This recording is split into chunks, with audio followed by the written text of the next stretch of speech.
Hi, thank you guys for all showing up, all the early birds. I'm actually a night owl, so I'm really impressed that so many people are here for this 8 a.m. session. So I'm Kathleen Ragsdale. I'm from the Social Science Research Center at Mississippi State University, and I'm really happy to be here today, and I want to give a big shout out to the SEC Symposium organizers for all their hard work bringing us here. So today I'm going to be talking about the eBaby project, which is a USDA-funded project through the USDA National Institute of Food and Agriculture. And what we're going to be talking about is how we use the eBaby project to fill this technology-based gap for African-American teen mothers. So this is important because resource-limited African-American teen mothers face increased barriers to optimal infant feeding, especially as compared to mothers who are older and have more education and higher levels of income. And this is cause for concern because research is suggesting that racial and ethnic disparities in childhood obesity may be determined by factors that operate at the earliest stages of life. So what we know about infant feeding patterns is that poverty and younger age of motherhood has been linked to several negative health outcomes, and these include low birth weight infants, non-breastfeeding or very, very limited breastfeeding. So maybe a young woman might only breastfeed, one time in the hospital.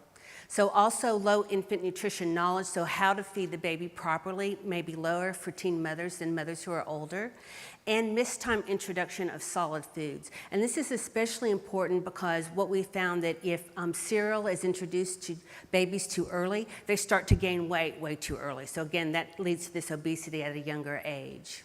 So what we know is that there are very few e-health programs for new mothers, regardless of race and ethnicity, and these primarily target mothers who are older and more educated. The two that I currently know about are just-in-time parenting and Text for Baby. And if anyone has other programs, please let me know because I know things are coming out all the time. So as anyone doing work in technology, we know that everything changes very, very rapidly. So what we know with these two is that there are large gaps in technology-based outreach for minority teen mothers. And this is really important because, as we've heard before with the other speakers, teens are online all the time. And so the Pew Research Center has actually found that 95% of teens are online. And so any of you who have teenagers know teens are online day and night nowadays. So they're always on. So our research questions actually have three components. The first is how do we optimize, how do we harness social media to optimize that for African-American teen mothers? The second is how do we make these content culturally relevant to minority teen mothers? And then the third is how do we make this content accessible to minority teen mothers? So our results actually focused on using the Just-in-Time Parenting Program. Just-in-Time Parenting is a USDA program that is a national program and is full of really great scientifically accurate information that is designed for new parents. And this then gave us the content, as anyone who's trying to develop programs knows that it's very, very expensive. So to already have vetted programmatic materials that we can use to translate this into the eBaby content really helped us, within our budget, do what we needed to do. So what we're trying to do was develop this content so that it's culturally relevant to African-American teen mothers, because most of the just-in-time parenting, as we said before, was really targeting mothers who were older and also more educated. So adapting the just-in-time parenting content so that it was relevant for African-American teen mothers was really just the first step in the process. We also had to produce the eBaby logo, 9 eBaby videos, and then the website and make them culturally relevant. And the reason that we did this was because we're not teenagers, and we don't really know what is going to make teens really find what we're doing really interesting and compelling. So what we did was we partnered with with the eBaby Community Advisory Board, or the CAB, and these were actually teen mothers between the ages of 16 and 20 years old. So they were also, we chose first-time mothers who were African American, and that was because we really wanted to get their input at every step of the process to make sure that we were hitting our mark, that we were really making, producing content that other teens were going to find compelling. And then once we vetted every single product with the eBaby Community Advisory Board, then we launched the eBaby website and the YouTube channel. So the YouTube channel had 9 videos. These were prenatal nutrition. This was actually for teens who just found out they were pregnant and are trying to figure out how to take care of their bodies to have very positive health outcomes for themselves and their newborns. And then this was the day in the life of a teen mom, was our second video, and we actually have permission to use Lexis's name. So we videotaped a breastfeeding teen mother who is also a high school student and a school athlete. And so this was really just to give a really good spot-on example of the fact that you can breastfeed and be a high school student and be a student athlete. So we talked about breastfeeding myths, and one of those things with you that work with adolescents, you know that the body image is a really important thing. And with breastfeeding, there's a myth out there. This is especially important for teen mothers, that breastfeeding is going to make their breasts sag and things like that. So we really did a whole video on what are these myths and how to contract those so that we don't have women deciding not to breastfeed just because they're afraid it's going to mess their bodies up. So we also then did breastfeeding part 1 and part 2, and this was actually, we broke this into 2 parts because there's just so much complex information around breastfeeding. And what we did with these videos, where we actually had a lot of information about how you do it, what are some things that you're going to expect that are going to happen, and then how you can do different holds for the baby to make sure that you are most comfortable and your baby is most comfortable. So we're trying to really make this breastfeeding option a really interesting and compelling outcome for teen mothers. And so our last were bottle feeding myths, and what we know about teen mothers is that especially African American teen mothers are the least likely to breastfeed among the different racial and ethnic demographics. And so we wanted to recognize that not all teen mothers are going to breastfeed, but some are going to decide to formula feed, or they're going to bottle feed. So also some mothers are breastfeeding and then supplementing with formula feeding. So what we wanted to do was make sure that teen mothers had really good, accurate information on how to make sure that they're doing this properly, that they're sterilizing the bottles correctly, that they're mixing the formula properly so that they're not actually overfeeding the baby too much formula. And so, all the things that are really important to understanding what's going on with formula feeding. So our final set of videos in terms of the food was introducing your baby to solid foods, and this is like all the steps that teen mothers need to take as they're starting to transition from breast milk or formula feeding into feeding their baby cereal. And we did these as the food, and then we actually had 2 more videos, and these were sleep for you and your baby, and my baby is stressing me out. And these were the 2 videos that our eBaby CAB really wanted us to include in this series of videos, because as they said, sleep is very, very important, and as all new parents know, it's very hard to get enough sleep. And for teens, that's even more important because they're still adolescents, and the issues around having sleep are so important for them. So helping teen mothers know how to get the sleep that they need so that they can be better mothers, be better parents is really important. And then the final video with our eBaby CAB really wanted us to hit home with was how to actually cope with all the stress of being a teen mother, having all the demands of high school on your shoulders at the same time that you're a new parent. And so now I'm going to show you, hopefully if we get the technology to work, where this is Brittany, and this is the prenatal nutrition video.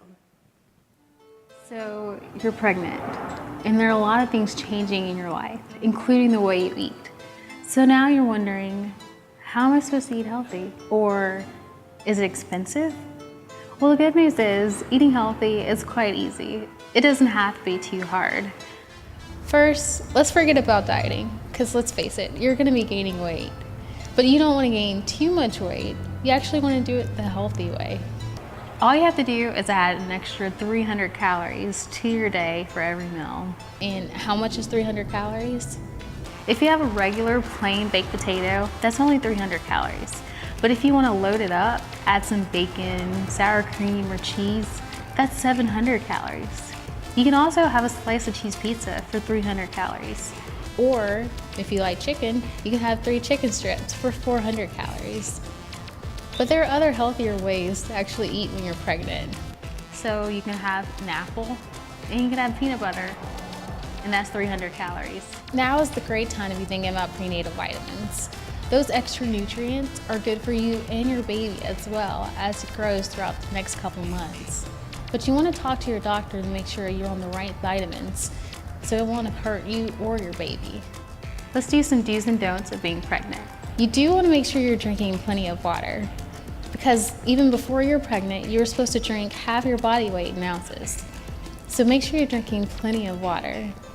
But you also want to cut down on the cans of soda you drink. So 1 to 2 cans of soda or a glass of sweet tea, you can have that while you're pregnant, but don't do too much.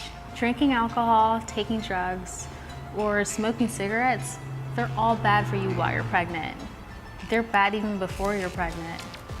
You also want to be careful with over-the-counter drugs. Eating plenty of protein is good for your baby's growth. Some examples include chicken, beans, peanut butter, and even eggs. Those are loaded with protein.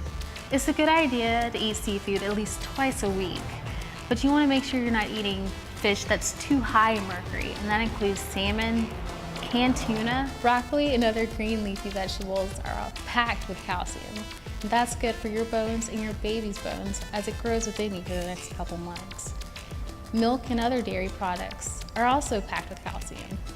But you want to make sure you're eating the processed ones like Velveeta or cream cheese, American cheese, and even yogurt. Those are all processed. But you want to avoid the unprocessed cheese like Mexican cheese or blue cheese. If you have doubts when you're at the grocery store, just look at the label. Sushi or raw or any undercooked meats are not good for you and your baby while you're pregnant. So make sure when you're actually eating leftover food or lean meats that it's steamed and warmed up to the max. So it'll get rid of any bacteria that can be harmful for you and your baby. Along with all of these tips, make sure you reduce your stress and you get plenty of sleep so you won't have any harm come to you while you're pregnant. To check out more videos for teen moms, look at www.ebabyforyou.com. Great. So actually this video, it was really interesting because a lot of the things that we as adults thought were going to be cool and fun, that our eBaby cab of teen and young mothers said, that's really stupid. Like, I wanted to have dancing vegetables, and they thought that was totally dumb. So so we went with the vegetables on the plate, and they liked that with the piece of paper coming in. They also, the eBaby cab actually did, like, they vetted the music, the images. One of the things that was really interesting with teen mothers, they said, we want the site to not really be too pink or too blue. They really wanted it to kind of be more gender neutral, because especially one of the mothers who had a son, an infant son, she said, everything's for girl babies, and I want something that's really kind of more in between. So that was pretty interesting. So this is a screenshot of the eBaby website, and you can see the icons across the top. So these, we have the home page, and then of course giving our acknowledgments to USDA and NEFA. Also a link for the eBaby videos. We have a frequently asked questions section, so we drew on content that was readily available and scientifically accurate to address a lot of issues around what's going on that teen mothers will have questions about, like how to get enough sleep, how to reduce their stress levels, what kind of foods their baby should eat. And one of the most interesting and amazing things to me was that, like, there's a website on what's your baby's poop, and what is, healthy poop and what is not so healthy poop, and what are the things that you need to look for. So these are things that teen mothers really need to know about. So we tried to make this easily accessible for them. So and then on the last link there on resources, that's we actually link to the Just-in-Time Parenting Resource website so that they can go to this extension spot and find more information that's more detailed. So this is actually a screenshot of how the website looks on a smartphone, and because of input from the eBaby Cab, we really made this accessible for mobile platforms as well as for PC users. And we thought that this was really, really important because people are accessing information off of different devices all the time, so you have to make it mobily responsive. And so our implications for the eBaby project are that we believe that one of the key factors in the success of eBaby is that we actually made this, we have a culturally relevant angle on this because we had our eBaby Cab who advised us all the way on what we needed to do.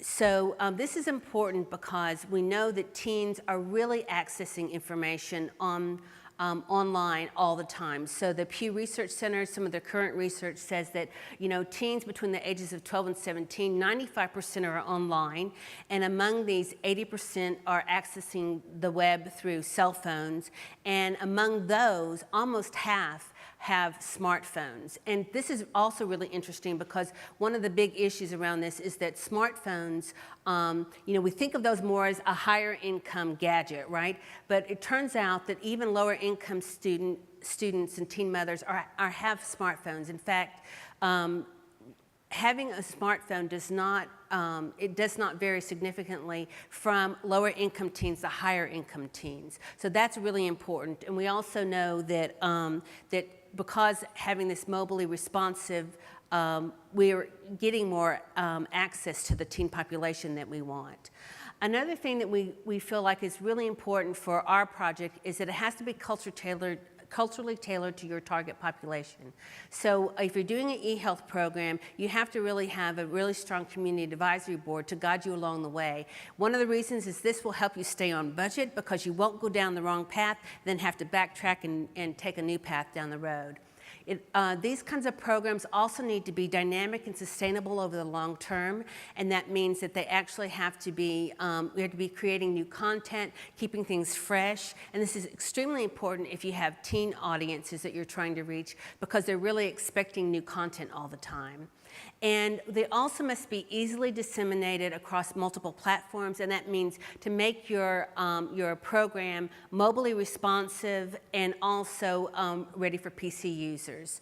And finally, it's really important, we feel, to have these things evaluated.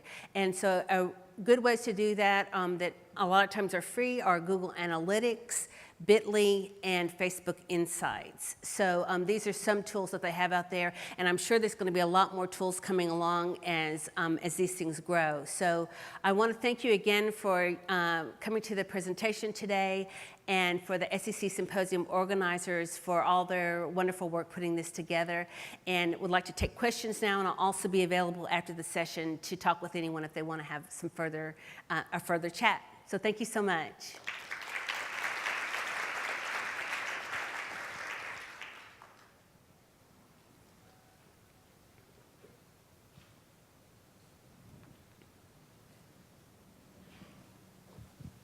Thank you. Justin Moore, University of South Carolina. I think this is a neat project. I might have missed this, but is this geared, I know you're in rural Mississippi, is this geared towards rural African-American teens, or is this meant to be evergreen? And a kind of a follow-up that, are you looking to tailor towards culture like that? Because I think an inner city teen would be very different than a rural teen based upon my experience in rural areas. And the reason why I asked that is that, like looking at your video example with Brittany, if I had no context, I would guess that Brittany was probably a third-year medical student from Syracuse or something like that. Brittany's a communication major at Mississippi State University, so we use local talent, and she's actually a Mississippi resident, but of course, with communication, they're trying to get rid of accents. But so Lexus definitely had an accent, And that's really interesting with the rural versus urban because there are differences. And actually for the proposal that we wrote to USDA, we were really talking about this rural aspect. But what we found out was once we put these nationally, that kind of isn't as important. What's important is who your talent is. And so all our talent was, actually homegrown talent. So we had Brittany, who was from Mississippi State University. We also had an extension professor who does family life, and she's African American, and she's, I think, she might be from Georgia, she might be from Alabama originally. So she had a bit of an accent. And then we also had one video, we had Monica Rosas, who is a native of Mexico, and so she has more of a Hispanic accent. So we had different accents in there, but it's interesting when you're thinking about the rural versus urban, but when you actually go national, you don't really know what's going to happen. So, yeah, great question. Thank you.